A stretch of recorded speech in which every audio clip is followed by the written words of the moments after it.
Los secretos de Eduardo Manzano, Don Arnoldo, el Polivoz. Dios mío, quítame lo pobre, que lo feo, el dinero me lo quita.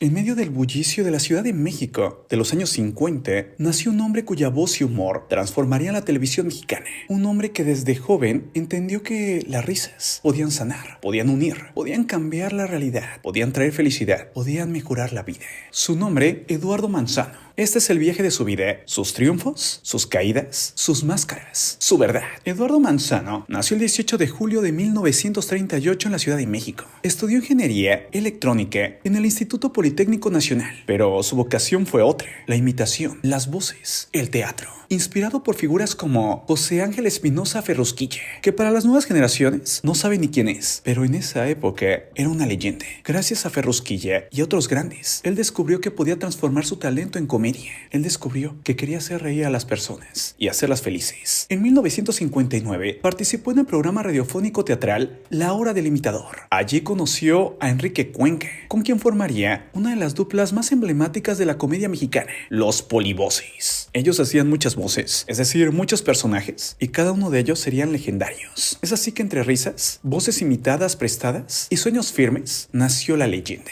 A inicios de los 60, lo que había comenzado como un trío original rápidamente se convirtió en dúo. Manzano y Cuenca debutaron en el Teatro Ideal abrazando la comedia de imitaciones. Con el tiempo consolidaron a los Polivoces. Fue en ese proyecto donde surgieron personajes inolvidables, parodias sociales, voces exageradas, pero todo esto reflejaba con humor la realidad mexicana. Su popularidad explotó. Teatro, cine, televisión, películas como Agarrando Parejo, 3000 kilómetros de amor, El aviso inoportuno, entre otras, lo llevaron al estrellato. En la televisión, su programa homónimo, Los Polivoces, se convirtió en un símbolo del humor nacional durante los 60s y 70s. Con risas, imitaciones y personajes absurdos, pero que eran también muy reales, Eduardo Manzano y Enrique Cuenca se convirtieron en la voz de México, en ese espejo donde muchos se reconocían. Además de la comedia, Manzano incursionó en todo: doblaje, teatro y actuaciones. Su rango actoral no se limitaba a la parodia. Sabía dramatizar, encarnar personajes. En 1970 participó en la película ¡Ay, madre!, junto a figuras del cine cómico. A lo largo de los años, demostró versatilidad: comedia, doblaje, actuación seria, televisión, cine. Siempre se reinventaba. Para él no había estereotipos, solo trabajaba duro, solo dedicación, solo ganas de hacer reír, conmover, entretener.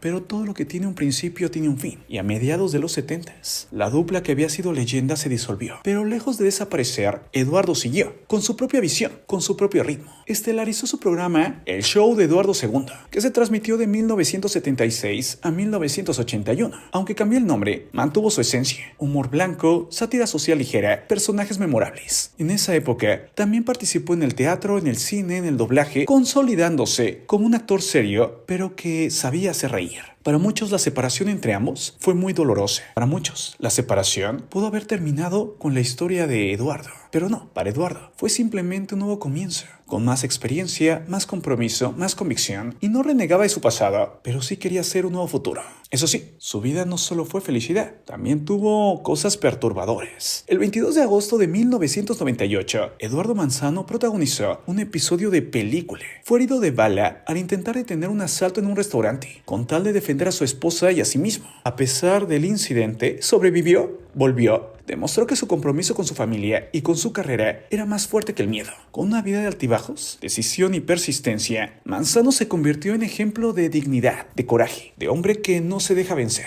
Para muchos ese día no solo recibió un balazo, recibió una lección. No importa cuántos golpes recibas, lo importante es si tienes el valor de levantarte y seguir. En 2007, ya siendo un adulto mayor, cuando muchos pensaban que ya estaba olvidado y su historia había terminado, logra renacer en su carrera gracias a la serie Una familia de 10, interpretando al querido abuelo Arnoldo López Conejo, Don Arnoldo. Con Don Arnoldo conquistó nuevas generaciones que no lo conocieron en sus etapas de los Polivoces. Recuperó su lugar en la comedia familiar, simple, efectiva y sincera. Durante más de 60 años de carrera, logró mantenerse así vigente, adaptándose a los tiempos, sin perder su esencia. No volvió con nostalgia, volvió con gracia, con humildad, con la misma voz, pero con nuevas historias. Para muchos, Don Arnoldo es de lo mejor que existió en Una familia de 10. Un hombre que era muy tremendo, pero demasiado.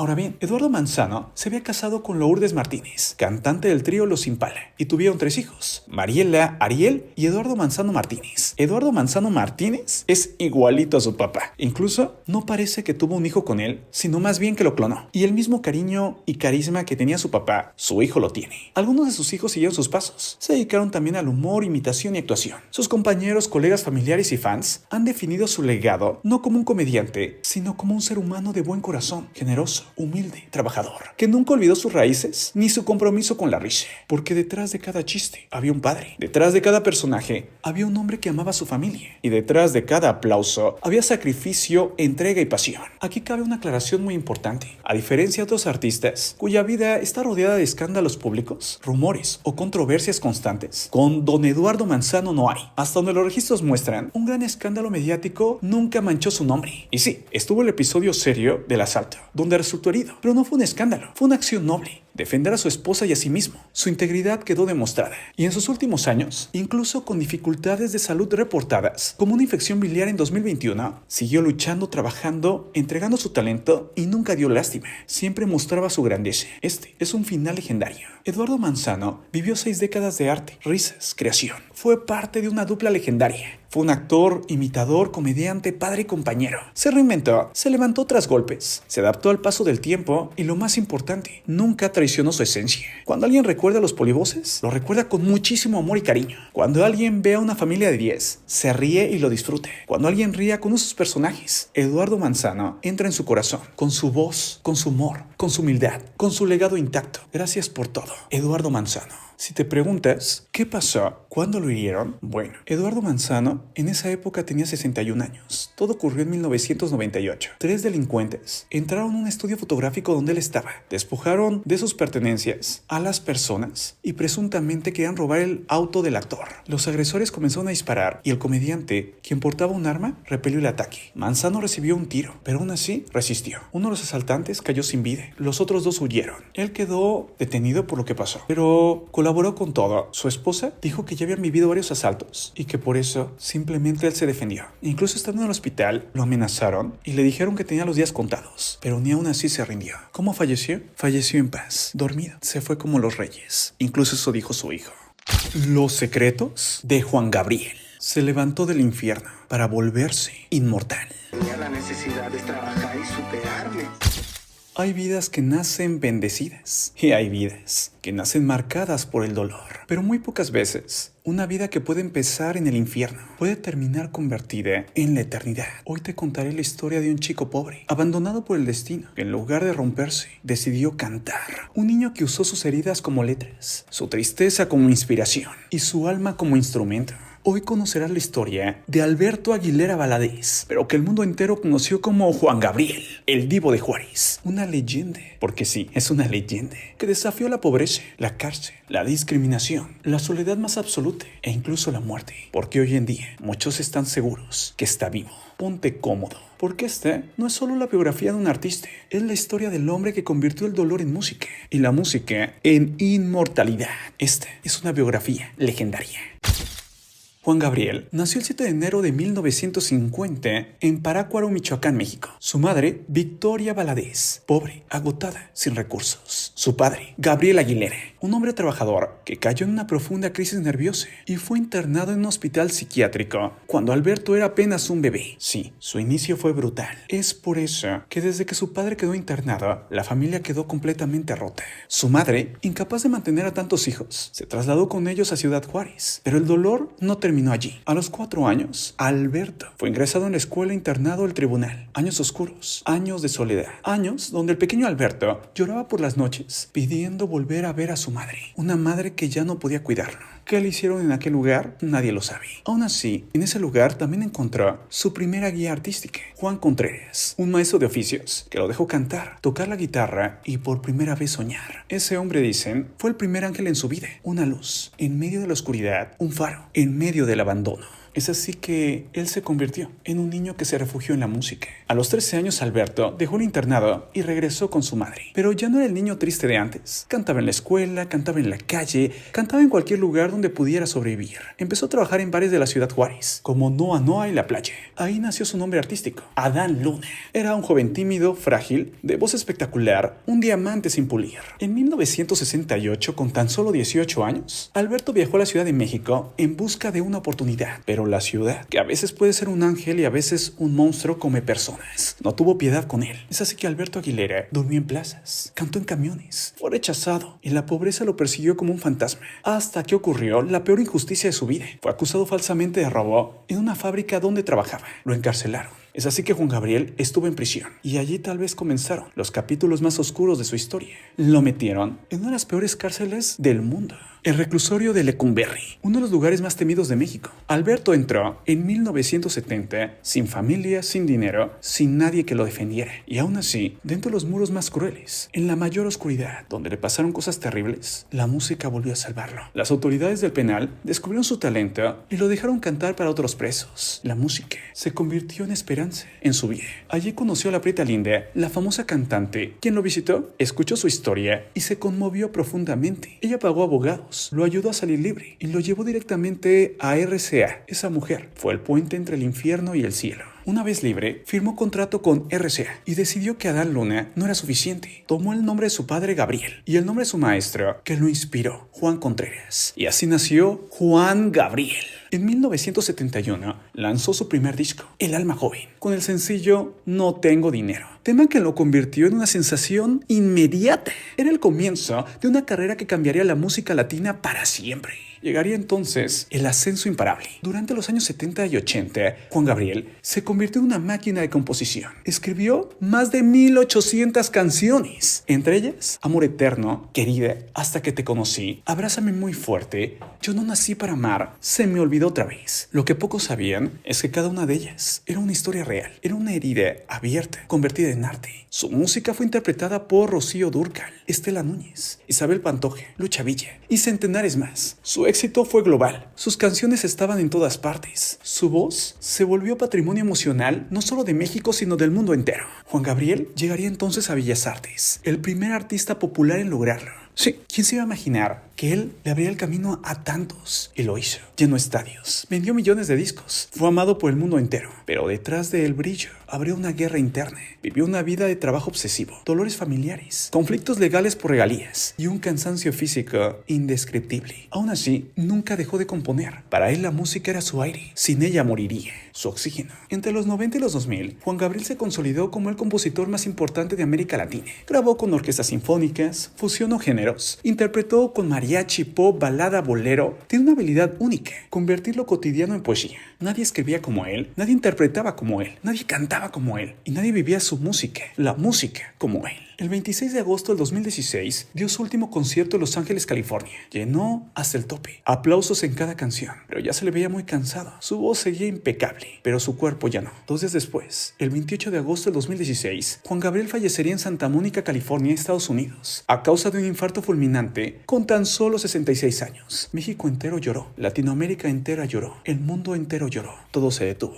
Él pasó momentos muy difíciles, como su problema con impuestos, como cantar para un partido político, como decir que tenía amores con jóvenes. Y cuando le preguntaban, él decía: ay, lo que se ve no se pregunte. Pero eso realmente no importa. Importa más bien su vida real, su arte, su música, su leyenda. Porque Juan Gabriel fue más que música, fue más que polémica, fue más que chismes. Fue un sobreviviente, fue un niño que vivió abandono en un internado. Un joven que fue encarcelado injustamente. Un adulto que sufrió muchísimo. Que le hicieron cosas tan perturbadoras que no te puedes llegar ni imaginar. Pero transformó todo su dolor en canciones, en himnos, en vida. Juan Gabriel no fue un cantante. Fue un fenómeno emocional. Una luz construida a base de sombras. El hombre que desde la miseria absoluta se convirtió en el compositor más grande de un continente entero. Y aunque hoy su cuerpo ya no respira, su voz sigue ahí. Es que aunque algunos dicen que Juan Gabriel falleció, Juan Gabriel está vivo. Pero no en un doble, o en alguien que se parece mucho a él, o en una teoría de conspiración que él se escondió para que ya no lo molestaran. No, eso es mentira. Lo que es verdad es que Juan Gabriel sigue vivo en sus canciones, en su música, en cada fiesta en que se le pone, en cada persona que tiene el corazón roto o que quiere bailar de alegría, en cada himno de un funeral cuando se canta Amor Eterno, En fin, él siempre vivirá en cada recuerdo, en los corazones de millones. Porque Juan Gabriel no murió, no puede morir. Es imposible que muera alguien que vive dentro de millones de corazones. El Divo de Juárez trascendió la historia. Sus heridas, su dolor, sus pérdidas, las convirtió en arte. Y es por eso que logró lo que pocos logran alcanzar, la eternidad. Es por eso que viva y que viva muchos años, que viva siempre, en toda la eternidad, Juan Gabriel. Yo soy Marco Antonio y estas son biografías legendarias. Selena Quintanilla no debió de tener ese triste final.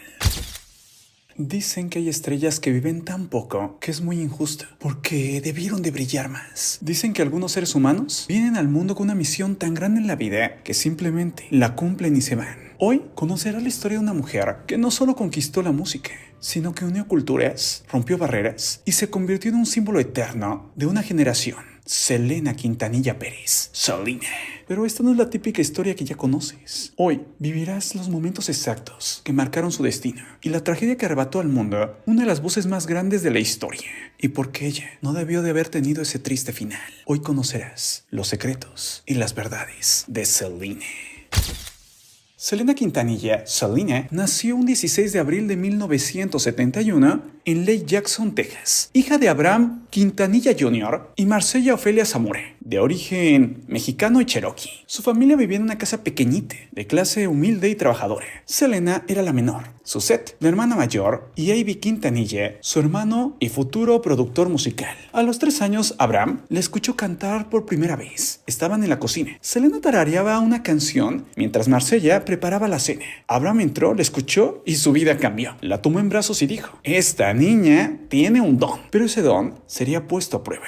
En 1981, cuando Selena tenía 10 años, la familia quebró. El restaurante que tenían cerró por problemas económicos. La familia lo perdió casi todo.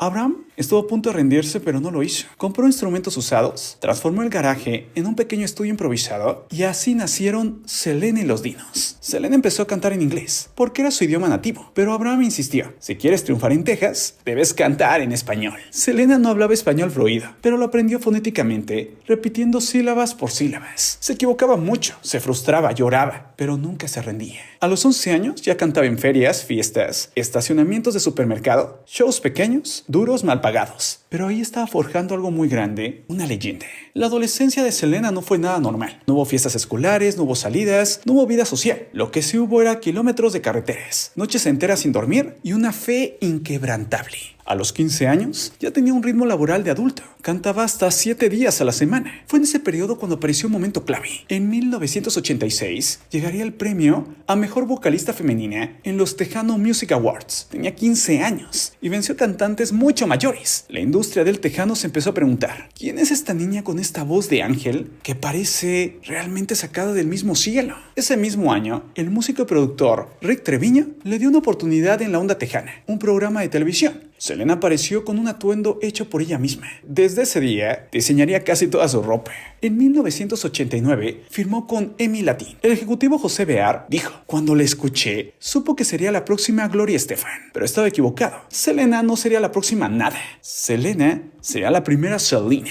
En 1990, el guitarrista Chris Pérez fue contratado para los Dinos. Desde el primer ensayo, Selena se enamoró. Chris también. Pero ambos sabían que Abraham Quintanilla jamás lo permitiría. Es así que el amor creció, pero en secreto. Cartas escondidas, miradas, sonrisas rápidas, mensajes entre ensayos. En 1992, Abraham se enteró, estalló furioso, expulsó a Chris y amenazó con separar a la banda. Selena lloró durante días, pero su carácter dulce escondió una fuerza inmensa. El 2 de abril de 1992, Selena y Chris se casaron en secreto y cuando la noticia le llegó a Abraham, ya era un hecho. No tuvo otra opción más que aceptarlo. Chris Pérez se convirtió en el amor de su vida y supuestamente, hasta el día de hoy, él sigue amándola. En 1992 sacó Entra a mi mundo. Este álbum fue un antes y un después. Incluyó canciones que marcaron a toda una generación, como La Flor, La Carcacha o ¿Qué creías? El público la adoraba, pero todavía faltaba su obra maestra. En 1994 llegaría Amor Prohibido, un álbum perfecto, sonido, energía, carisma.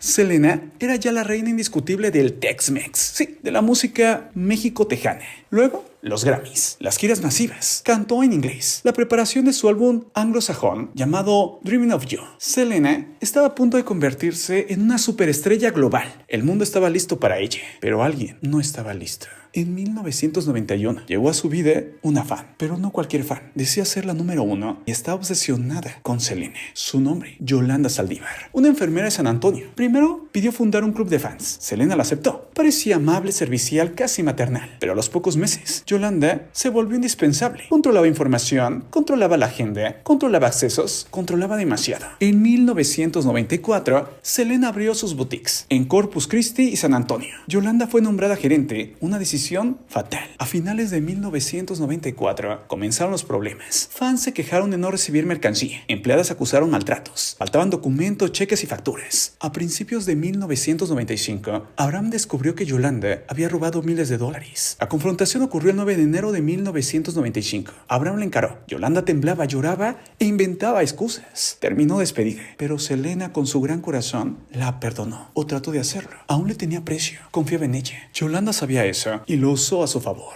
Sobre todo sabiendo que Selena necesitaba también ayuda en documentos fiscales, facturas, papeles, y que había compromisos. Llegaría entonces el 31 de marzo de 1995, en el motel Days Inn de Corpus Christi, Estados Unidos, en la habitación 158. A las 9 de la mañana, Selena fue a recoger papeles que Yolanda aún tenía. En cuanto cerraron la puerta, Yolanda inventó que le habían hecho algo muy malo en México, que se habían aprovechado de ella. Selena, desconfiada, pero quiso ayudarle. En un momento de tensión, Selena pidió los documentos. Yolanda no quería entregarlos. Las voces subieron, se tensó el ambiente. Llegarían las 11:48 de la mañana. Selena decidió terminar la relación para siempre. Abrió las puertas para irse, y en ese instante, un sonido sordo, un disparo, un revólver. La bala entró por la espalda, perforó una arteria. Selena corrió por el pasillo, dejando un rastro de líquido rojo. Logró llegar al lobby y dijo sus últimas palabras. Yolanda, ella me disparó. A la 1:05 p.m., tras 50 minutos de intentar salvarla, Selena Quintanilla Pérez fue declarada sin vida. Tenía tan solo 23 años. 23 años, más joven de lo que debería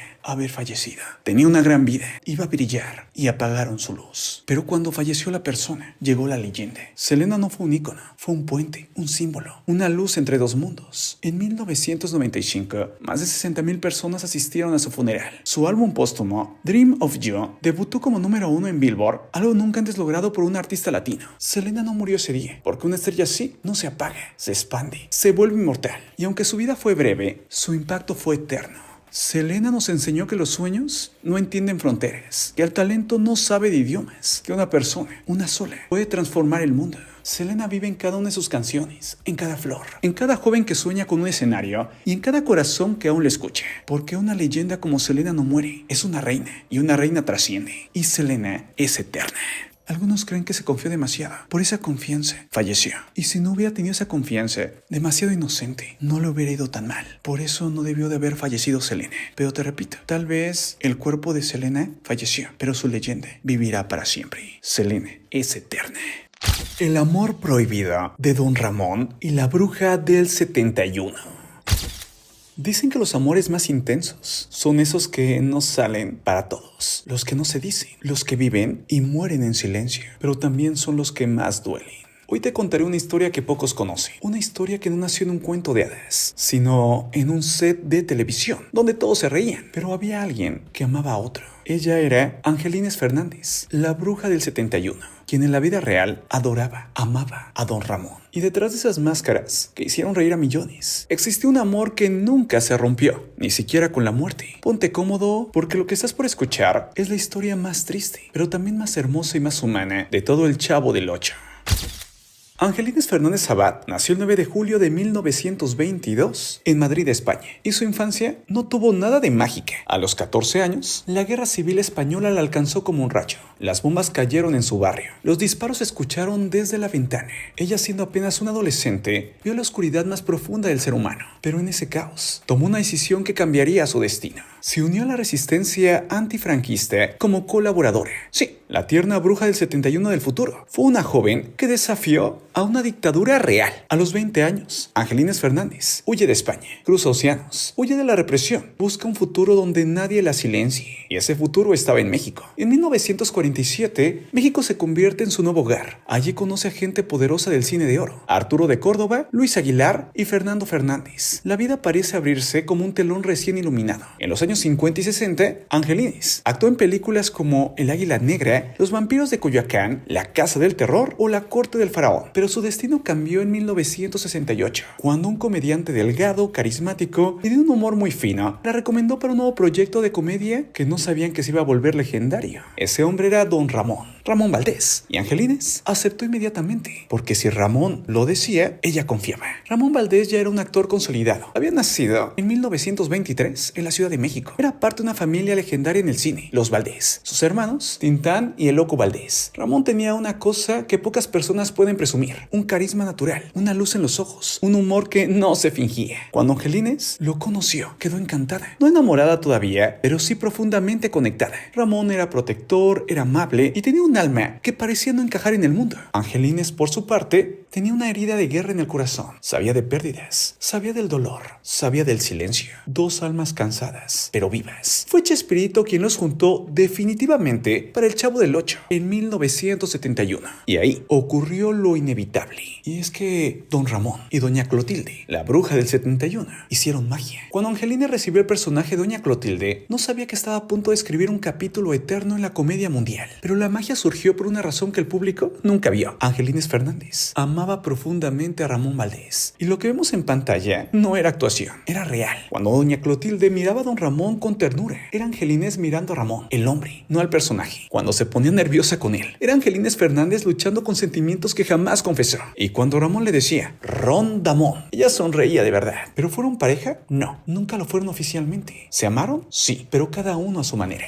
Ramón era un alma libre, un enamorado del mundo, casual, noble, pero con una vida muy complicada. Angelines era su refugio, pero sabía que no podía pedirle más de lo que él podía darle. Jamás le exigió nada, jamás le reclamó, jamás mencionó su amor. Simplemente lo acompañó, lo cuidó, lo respetó y lo admiró más de lo que el mundo supo. La despedida más triste llegaría en 1979, cuando Ramón Valdés abandona el elenco de Chespirito, y quien más lo sintió fue Angelines. Trabajaron juntos desde hacía más de 10 años, y ahora él no estaría más. Cuando Ramón enfermó de cáncer de estómago en 1987, Angelines lo visitó siempre que pudo, siempre con esa mirada triste, siempre cuidándolo en silencio. El 9 de agosto de 1988, Ramón Valdés murió, y Angelines también murió por dentro. Se rompió, literalmente. Ella declaró alguna vez: yo lo quise mucho, muchísimo. Y todos en el elenco dijeron lo mismo. Tras la muerte de Ramón Valdés, Angelines Fernández nunca volvió a ser la misma. Angelines Fernández siguió trabajando en Televisa, pero el brillo en su mirada se apagó. Luego, en los años 90, comenzó a enfermar. Fumaba demasiado. Era su refugio desde joven. En 1994, Angelines fue diagnosticada con cáncer de pulmón, y aún así, jamás se quejó. Fallecería el 25 de marzo de 1994 en la Ciudad de México. Tenía 71 años. La edad era perfecta para la bruja del 71, pero demasiado pronto para un alma tan noble. Ambos murieron, pero el amor sobrevivió más que la muerte. Hoy, ambos descansan uno al lado del otro, en el Panteón Jardín en Ciudad de México. Las tumbas están muy cerca, como si el destino hubiera dicho: lo que no se dio en vida se acompaña en la eternidad. Angelines Fernández nunca fue la protagonista de una historia romántica en televisión. Nunca tuvo un final feliz, al menos no uno convencional. Siempre amó a Don Ramón, y él amaba a ella, solo que de manera diferente. Pero si algo nos enseña su vida, es que el amor real no siempre necesita besos, ni abrazos, ni siquiera la palabra te amo. A veces solo necesita estar ahí, la presencia. A veces es más importante.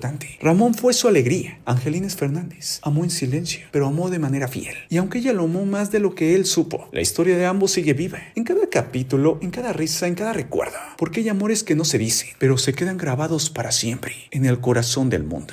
Es así que cuando veas a Doña Clotilde mirando a Don Ramón con esos ojos que parecían derretirse, recuerda que lo que estás viendo no es actuación, es real, es cine. Estás viendo la memoria viva de un amor imposible. Estás viendo una mujer que sobrevivió a la guerra, al exilio, pero no pudo sobrevivir a la ausencia del hombre que más amó, que más quiso. Y cada vez que escuches la risa de Don Ramón, piensa que en algún rincón del universo, Angelines Fernández lo sigue mirando como en el set, con ese amor silencioso, eterno, absoluto, con ese amor que no muere. Porque hay historias que no se escriben en libretos, se escriben en el alma. Y esta es una de ellas. La bruja del 71 dejó de existir un día, pero Angelina Fernández, ella sigue viva cada vez que alguien ama en silencio.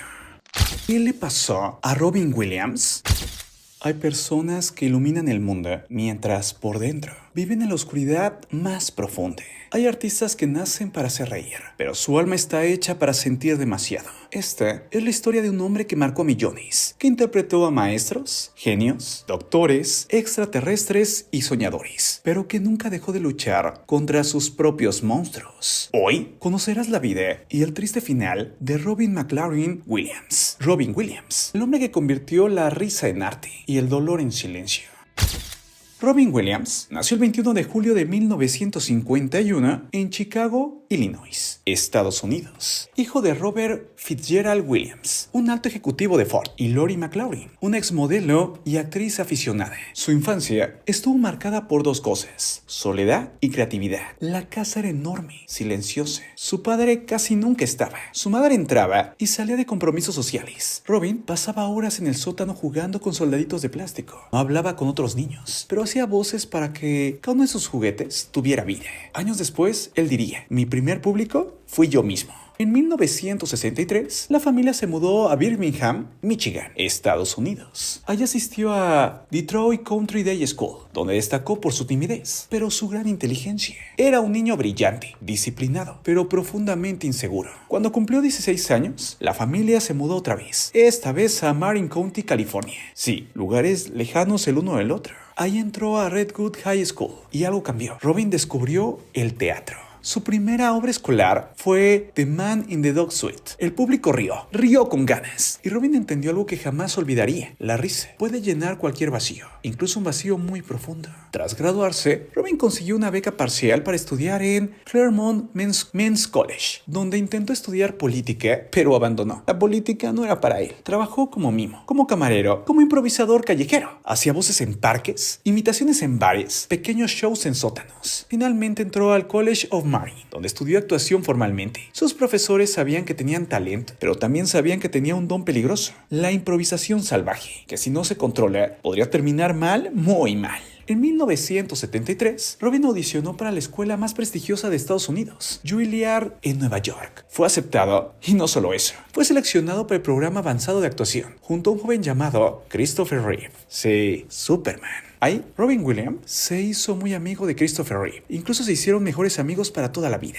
Christopher Reeve decía: Robin era el mejor actor que vi en mi vida. No actuaba personajes, se convertía en ellos. En 1976, Robin dejó la escuela para dedicarse por completo al stand-up. Sí, el stand-up no es algo nuevo, lleva mucho tiempo. Su comedia era explosiva. Voces, saltos, improvisaciones, críticas políticas. Era un huracán sobre el escenario. En 1978 llegó su primera oportunidad grande, un papel en la serie Happy Days. Interpretaba a Mork, un extraterrestre extraño, hiperactivo, imposible de controlar. El personaje fue tan popular que ABC creó una serie completa, Mork and Mindy. Duró 4 temporadas y se convirtió en un fenómeno mundial. Robin ganó fama, dinero, premios, pero también creció otro monstruo en su vida: la adicción. Durante finales de los 70 y principios de los 80, Hollywood se sumergió en la Coca-Cola sin cola. Sí, yo sé que me entiendes. Y Robin también cayó en esto, en este blanco biche. Fiestas interminables, energía artificial, frenesí, hipersociabilidad. El 5 de mayo de 1982, su amigo y compañero de fiestas, John Belushi, se pasó de fiesta y terminó falleciendo por tanta fiesta. Robin fue una de las últimas personas en verlo con vida. Ese día, Robin tomó una decisión: dejar las sustancias prohibidas para siempre. Y cumplió. Nunca más volvió a consumir eso blanco. En 1978 llegó un papel que cambiaría su carrera: Good Morning Vietnam. Robin improvisó casi todas las escenas como el locutor Adrian Cronauer.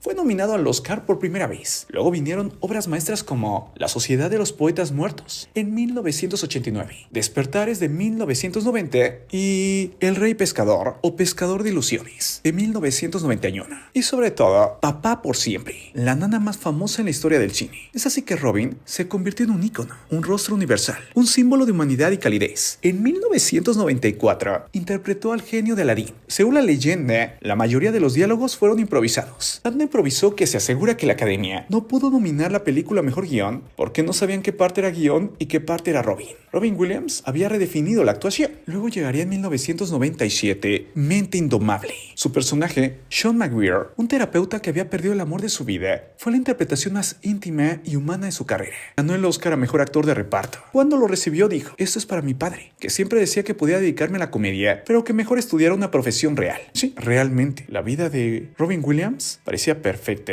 y que había logrado todo. Pero nadie sabía que por dentro, Robin luchaba con algo brutal, algo muy profundo, que le causaba episodios de depresión, ansiedad, insomnio y una sensación constante de vacío. En 2006, entró en rehabilitación por alcohol, no por sustancias prohibidas. Y es que había tomado muchísimo por la necesidad de apagar la mente. Y es que su mente era demasiado fuerte para él y no podía controlarla. En 2013, Robin empezó a experimentar síntomas muy extraños: temblores, pérdida de memoria, cambios bruscos de humor, paranoia, dificultad para dormir y problemas para actuar. Pero lo más aterrador era esto: no sabía lo que le estaba pasando. Visitó médicos, hizo pruebas, nadie tenía respuestas. Le diagnosticaron primero Parkinson, pero era incorrecto. Robin lo sabía. Sentía que algo más oscuro estaba creciendo dentro de él. Su esposa, Susan Scheiner, lo describió después así: era como si su cerebro estuviera siendo atacado desde adentro. El 11 de agosto del 2014, en California, Robin Williams fue encontrado en su habitación. Había tomado una decisión que estremecería el mundo entero. Tenía tan solo 63 años. Durante la revisión de sus restos, se descubrió la verdad. Robin Williams sufría una misteriosa enfermedad. Una enfermedad que para muchos es vivir el infierno en la tierra. Es demencia con cuerpos de Lewy. Quien la tiene sufre delirios, cambios de humor, problemas de sueño, trastornos de conducta,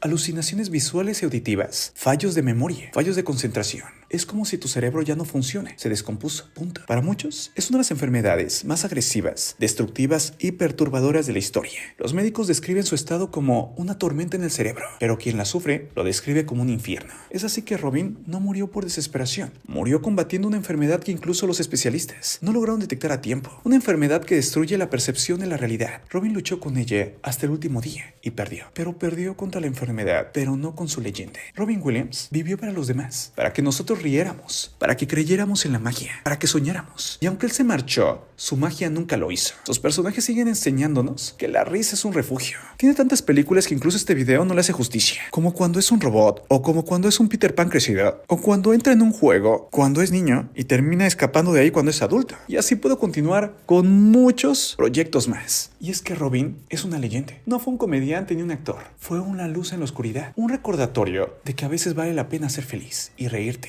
Acuérdate de Patch Adams, cuando se convierte en un doctor que hacía reír a los demás. Ese era Robin Williams, una persona que hacía reír al mundo entero, aunque él mismo estaba viviendo un infierno. Él hacía que el mundo doliera más, aunque su propio mundo dolía mucho. Es así que Robin Williams no murió, porque cada risa, cada lágrima, cada personaje que hacía, cada niño que miró a Aladdin, cada adulto que volvió a ver la sociedad de los poetas muertos, cada frase que nos marcó, lo mantiene vivo. Y así será, porque algunos artistas no son estrellas, son constelaciones enteras, y Robin Williams es eterno. Ahora cuéntame, para ti, ¿cuál es la película de Robin Williams que más te guste? ¿Cuál es la que más te marcó? ¿Y cuál te trae un recuerdo bonito de ella? Cuéntame, dime qué piensas. La vida secreta de Don Ramón. Hay actores que desaparecen cuando se apagan las cámaras y hay otros que se quedan a vivir en nosotros, en nuestro corazón, como si fueran familia. Uno de ellos fue un hombre flaco, desaliñado, con una risa inolvidable y un corazón que siempre estuvo roto, pero pegado y que latía con fuerza. Un hombre que fue querido por millones, pero que en su vida privada cargó con más oscuridad de la que cualquiera pudiera imaginar. Su nombre, Ramón Valdés, el eterno Don Ramón, la leyenda del Chavo del Ocho. Hoy te voy a contar su historia, con el respeto que merece un hombre que sufrió más de lo que demostró. Prepárate, porque Ramón Valdés no solo fue un personaje, fue una vida marcada por la tragedia, el humor, la fama y la caída. Una vida que terminó demasiado pronto, dejando un dolor y un vacío que pesan hasta hoy. Ramón Antonio Esteban Gómez de Valdés y Castillo, porque sí, así se llamaba. Nació un 2 de septiembre de 1923, en la Ciudad de México. Era uno de los hermanos Valdés, una familia destinada, sin saberlo, a volverse leyenda. Y es que con su humor, conquistaron a millones. Su padre, Ramón Valdés Señor, trabajaba en múltiples oficios. Su madre, Guadalupe Castillo, era ama de casa. La familia se mudó a Ciudad Juárez cuando Ramón tenía apenas 2 años. Creció en una ciudad árida, dura, peligrosa. Y desde niño entendió la vida a golpes. Tenía un hermano mayor, Germán Tintán Valdés, y un hermano menor, Manuel, el Loco Valdés, y otros 2 hermanos, también involucrados en el mundo del espectáculo. Pero Ramón era distinto. No era explosivo como Germán, ni extravagante como el Loco, ni teatral como los otros 2. Ramón era silencioso, observador. Era un humorista nato, pero con alma melancólica. Antes de ser actor, Ramón tuvo múltiples trabajos. Cargador, vendedor, obrero. Su vida no fue glamorosa. Era un hombre que trabajaba para poder sobrevivir. Su entrada al cine fue gracias a su hermano Germán Tintán Valdés, a quien idolatraba. Germán lo llevó a los estudios para trabajar como extra en la película Calabacitas Tiernas de 1949. Ese fue su inicio formal en el cine mexicano. De 1949 a 1971, Ramón Valdés participó en más de 70 películas. La mayoría eran papeles pequeños, de cantinero, guardaespaldas, borracho, trabajador, en fin. Pero en cada escena, incluso con una sola línea, se notaba su carisma natural. Actuó junto a Pedro Infante, María Victoria, Resortes, Silvia Pinal, Clavillazo, Sara García, prácticamente con toda la élite del cine de oro mexicano. Pero aunque tenía talento, la fortuna nunca lo trató bien. Mientras Tintán era una superestrella, Ramón apenas sobrevivía. Además, su vida sentimental era bastante compleja. Tuvo 3 parejas importantes a lo largo de su vida y 10 hijos en total. Pero nada llenaba un vacío que parecía él tenía por dentro. A finales de los años 60, Ramón conoció a un hombre que cambiaría su destino. Roberto Gómez Bolaños, conocido como Chespirito. Roberto lo había visto actuar en varias películas y lo consideraba uno de los actores más naturales y cómicos del país. Tenía algo que brillaba mucho. En 1971, Roberto creó un nuevo programa, Chespirito. Lo invitó a participar. Ramón aceptó sin saber que sería la decisión más importante de su vida. Su talento improvisado era tan grande que Roberto permitió que muchos diálogos los inventara él. Y en 1973 nació el personaje que lo haría eterno, Don Ramón, en El Chavo del Ocho. Don Ramón era en esencia Ramón Valdés. Su forma de hablar, su humor, su manera de caminar, su risa, sus regaños, sus gestos. Todo era él. No actuaba, simplemente era Ramón. Pero eso funcionó. Don Ramón tenía una característica única. A pesar de su pobreza, de su pereza, de sus problemas, era un hombre muy bueno. Y esa bondad, Ramón la reflejaba naturalmente. Chespirito incluso llegó a decir, si Don Ramón era querido, Ramón Valdés lo era más. En 1973, el programa explotó en todo el mundo. Ramón, que había sido pobre toda su vida, se convirtió en una estrella, pero con la fama llegaron los problemas. En 1979, después de 6 años de trabajar casi sin descanso, Ramón decidió renunciar al Chavo del Ocho. Las razones, exactas tal cual, todavía se debaten. Se dice que por disputas salariales. Recibía menos dinero que otros personajes, incluso siendo de los más queridos. Pero también se dice que fatiga física. A sus más de 50 años, el ritmo de grabación era extenuante. También se dice que era por principios personales. Ramón era un hombre libre. No soportaba la autoridad ni las imposiciones, sobre todo de gente que, para él, no sabía. Pero el más grande rumor fueron problemas internos con Florinda Mesa. No eran enemigos, pero tuvieron diferencias fuertes, incluso irreconciliables. Te repito, no se sabe realmente qué pasó. Hay muchos rumores, pero todo esto se dice. Fue así que Ramón dejó La Vecindad, un capítulo donde dicen que Don Ramón se va. Se siente muy real, porque no era actuación, era verdad. Tras la salida de Don Ramón, La Vecindad nunca volvió a ser la misma. Se asegura que María Antonieta Las Nieves la Chilindrina y Chespirito quedaron muy dolidos. Pero también la bruja del 71, Angelines Fernández, porque esta mujer, en la vida real, amaba a Don Ramón. En 1981, Ramón regresó brevemente al programa,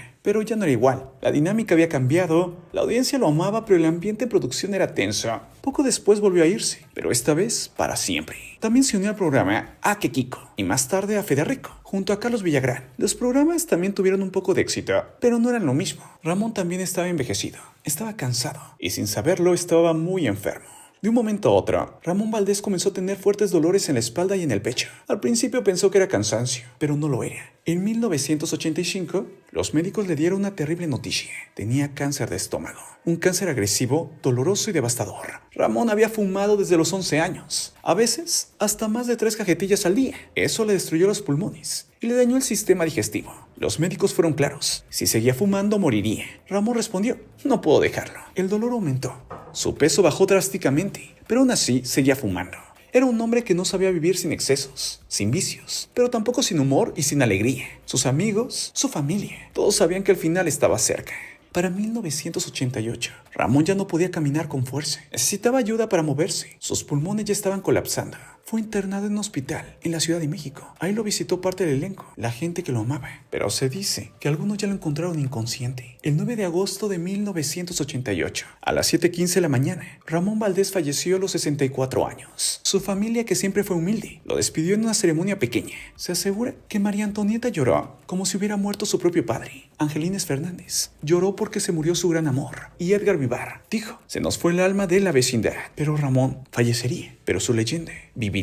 Ramón Valdés no fue un actor común, no fue un comediante más. Fue un hombre que tocó el corazón de millones sin proponérselo. Su grandeza estaba en su autenticidad, en que nunca fingió ser perfecto, en que nunca dejó de ser el mismo. Don Ramón es eterno, porque Ramón Valdés era real, porque cuando regañaba al chavo, lo hacía como un padre de verdad, porque cuando hablaba con la Chilindrina, era el amor puro de un papá real, porque cuando se burlaba de doña Florinda, lo hacía con una picardía que ningún guionista podía escribir. Ramón fue pobre casi toda su vida, murió sin fortuna, sin lujos, y aún así es más recordado que miles de estrellas, porque la verdadera riqueza no se mide en dinero, sino en la vida que tocas, en la vida de miles. Y Ramón tocó a todo un continente, incluso a todo el mundo. Cada vez que alguien se ríe con Don Ramón, cada vez que un niño descubre sus regaños, cada vez que alguien escucha su clásica frase: yo le dije que no lo volviera a hacer. Ramón revive, porque la comedia, la verdadera comedia, no muere. Ramón Valdés fue luz disfrazada de pobreza, un padre para millones, un amigo, una leyenda. Y quizás, solo quizás, los grandes no necesitaban vivir para siempre. Solo necesitan dejar una leyenda tan grande que nadie puede olvidarlos. Y la leyenda de Ramón Valdés es eterna. Cancerbero no murió. Tyron José González Orama, conocido en el rap como Cancerbero. Hay historias que nacen de la pobreza, otras del talento, pero pocas, muy pocas, nacen de un dolor tan profundo que terminan convirtiéndose en arte, en poesía. Hoy te contaré la vida de un hombre que no buscó ni la fama, ni la gloria, ni los aplausos. Solo buscó entender un mundo que le arrebató demasiado. Su nombre, Tyron José González Orama, pero el mundo lo conocería como Cancerbero, un poeta, un filósofo callejero, una voz que nunca, pero nunca podría ser silenciada, ni siquiera después de su muerte. Pero como toda leyenda, su historia está marcada por la tragedia, la violencia, por los misterios que siguen sin resolverse y por un final que el mundo aún no puede comprender. Ponte cómodo, porque lo que vas a escuchar no es la biografía de un artista, es una herida abierta, es un grito, es una vida que ardió demasiado fuerte y demasiado rápido. Hoy conocerás por qué Cancerbero no murió. Tyron nació el 11 de marzo de 1988 en Caracas, Venezuela, en el sector de las minas de Baruta, una zona muy humilde, compleja y hasta peligrosa. Su madre se llamaba Leticia Orama, su padre José Rafael González. A los 9 años, su vida dio un giro mortal. Su madre murió de un paro respiratorio. La mujer que lo cuidaba, que lo protegía, que simplemente lo amaba, dejó de respirar. Esa pérdida lo marcó para siempre. Desde niño comenzó a desarrollar una visión crítica, oscura, melancólica y profundamente reflexiva del mundo. Años después, revelaría que desde entonces sentía que la vida no era justa. A los 11 años, Tyron comenzó a escribir, no canciones, sino ideas. Cuadernos llenos de reflexiones sobre la muerte, el sufrimiento, el sistema y la vida. En 2003, con 15 años, empezó a rapear con su amigo Moloco en un dúo llamado Códigos de Barrio. En 2005, se integró a una banda junto a Makoki y Afromac. La banda era Básico. Allí comenzó a desarrollar su estilo único, denso, agresivo, líricamente profundo, con mucho dolor pero sin miedo. Su nombre artístico nació en esta etapa, Cancerbero, inspirado en Cerbero, el perro del infierno de la mitología griega. Cerbero es el perro guardián de 3 cabezas que custodia la entrada al inframundo, permitiendo que las almas de los muertos entren, pero protegiendo realmente esta entrada. Ahora ya entiendes por qué Cancerbero escogió este nombre. Él era más que este mundo. En 2008, ocurre un hecho que cambió su vida para siempre. Su medio hermano, alguien muy cercano a él, termina desvivido de manera brutal. Esto destruyó emocionalmente a Tyron. Algunos creen que en entrevistas posteriores dejó ver que esta tragedia le hizo hacer sufrir cambios mentales severos, momentos de depresión profunda y pensamientos oscuros. Es por eso tal vez que sus letras se volvieron más crudas, más existenciales, y comenzó a ver la vida como una batalla perdida. Pero entre más dolor tenía por dentro, más éxito ganaba en el mundo exterior. Entre 2010 y 2012, lanzó 2 discos que se volvieron leyenda. Vida del 2010, un álbum lleno de esperanza, filosofía y crítica social. Piezas como Pensando en ti, es épico. De la vida como película, muestran a Canserbero reflexivo, consciente y muy humano. Pero después llegaría Muerte en 2012, considerada una obra maestra del rap latino. Es oscuro, es frío, es brutal. Canciones como Maquiavélico, En el Valle de las Sombras o Filosofía de Calle son canciones que son difíciles de escuchar porque duelen en el alma. Este disco lo convierte en un fenómeno mundial, no por marketing, no por escándalos, no simplemente una burbuja que se rompe, sino más bien por una esencia que realmente vale la pena. Y es que él tiene buen contenido, letras que parecían escritas con el alma. Pero te repito, mientras la fama le llegaba por fuera, el dolor y la depresión lo consumían por dentro. A pesar de la fama, Tyrone estaba roto por dentro. Amigos cercanos revelaron después que sufrió episodios de ansiedad severa. Sus letras lo confirman. Habla de muerte, de justicia divina, de la humanidad como una especie perdida. También sufría de ataques de paranoia, veía la muerte de cerca, soñaba con ella. En sus últimos conciertos, ven que su mirada estaba perdida, como si ya no estuviera del todo ahí, como si supiera que su final estaría a punto de llegar. Aquí comenzaría tal vez para muchos la parte más misteriosa pero también más oscura de esta historia. Canserbero viviría temporalmente en el apartamento de un bajista, Carlos Molnar, en Maracay, Venezuela, el 20 de enero del 2015, a las 4 de la mañana. Ocurre el evento que estremecería a toda Latinoamérica. Según el informe oficial, Tyrone lastimó a Carlos Molnar 7 veces con un artefacto punzocortante en la cocina del apartamento. Luego corrió hacia el balcón del piso 10 y saltó al vacío. Pero aquí empiezan las contradicciones. Testigos escucharon golpes, no gritos. El cuerpo de Tyrone presentaban heridas que no coincidían con una caída simple. La familia denunció irregularidades en la escena. El expediente fue cerrado demasiado rápido, como diciendo ya, punto, vamos a otra cosa. Muchos creen más bien que fue un asesinato doble o que hubo terceros involucrados. Algunos creen más bien que fue Natalia quien acabó con los dos. La verdad no se sabe. Muchos no pueden creer que Canserbero haya lastimado a Carlos. Y todo indica que él no lo hizo, que lo inculparon y lo desvivieron. Al final lo único cierto es que ese día a las 4 o 7 de la mañana el mundo perdió a uno de los artistas más honestos de su generación. Tyrone tenía tan solo 26 años. Tras su fallecimiento, Canserbero se convirtió en una leyenda.